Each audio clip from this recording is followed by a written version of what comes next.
मग जर समजा या गोष्टींची पूर्वसूचना न देता जर पाणी सोडलं असेल आणि लोकांचं नुकसान झालं असेल तर मला असं वाटतं की राज्य सरकारने याच्यामध्ये त्यांना मदत करणं आवश्यक आहे आणि गरजेचं आहे. असं वाऱ्यावरती सोडून चालणार नाही. सर, टाउन प्लॅनिंग बद्दल तुम्ही काल बोललात, फक्त एकतानगरचा किंवा परवाची काय मी खूप वर्ष मी पुण्यामध्ये येऊन सांगतोय की मुंबई बर्बाद व्हायला वेळ लागला, पूर्ण बर्बाद व्हायला वेळ नाही लागणार हे मी गेले अनेक वर्ष सांगतोय आणि त्याचंच हे चित्र आहे सगळं.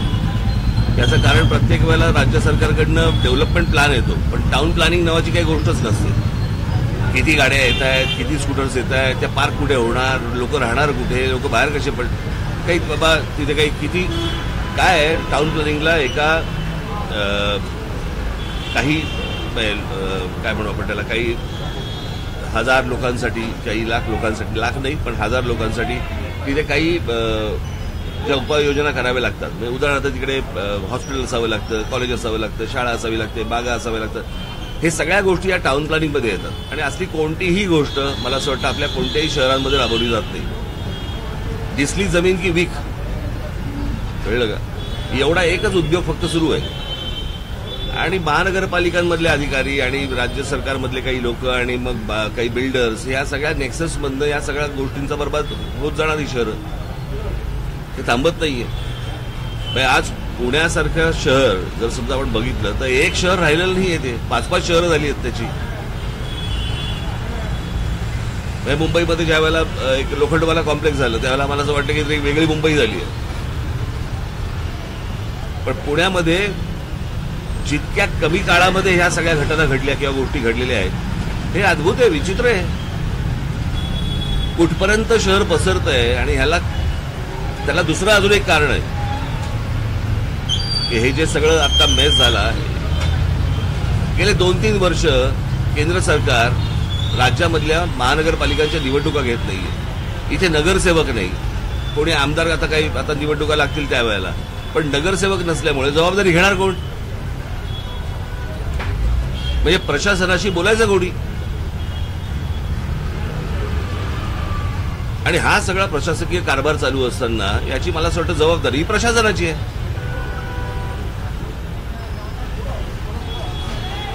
त्यांनी या लोकांना धीर दिला पाहिजे. आता तिकडे काहीतरी ते रिडेव्हलपमेंटचा काहीतरी विषय आहे, रिडेव्हलपमेंटचा विषय त्यांच्याशी बोला तरी तुम्ही.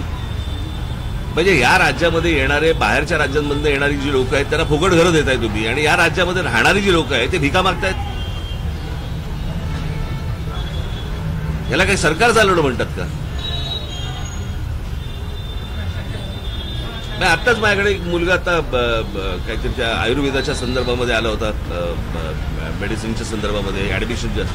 बाहेरच्या राज्यामधनं मुलं इथे या राज्यामध्ये आली आणि समजा या राज्यामध्ये आल्यानंतर ती या राज्याची होतात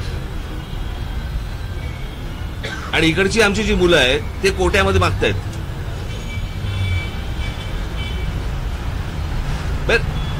राज्य म्हणून कोणाचं लक्ष आहे की नाही?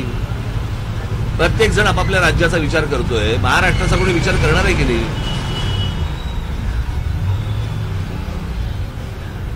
आज जर समजा तुम्ही मुंबईमध्ये झोपडपट्टी पुनर्वसन योजना बघितली, बदा बदा बदा बदा लोक येत आहेत आणि आपापली घरं घेऊन जात आहेत बाहेरच्या राज्यातली फुकट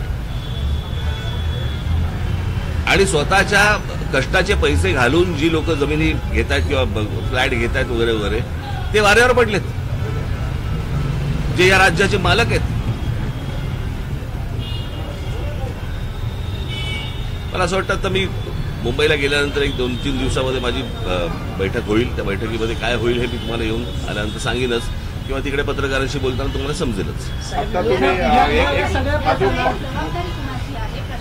प्रशासनाला सगळेच जबाबदार असतात, प्रशासकाचा रुलिंग आहे बरोबर आहे पण जे सत्ताधारी केंद्रात राज्यात आहेत त्यांच्याकडूनही प्रशासक आणि विरोधकांकडून मला असं वाटतं हा राज्य सरकारचा विषय आहे आणि राज्य सरकारच्या खात्याचा आणि महानगरपालिकेचा हा संबंध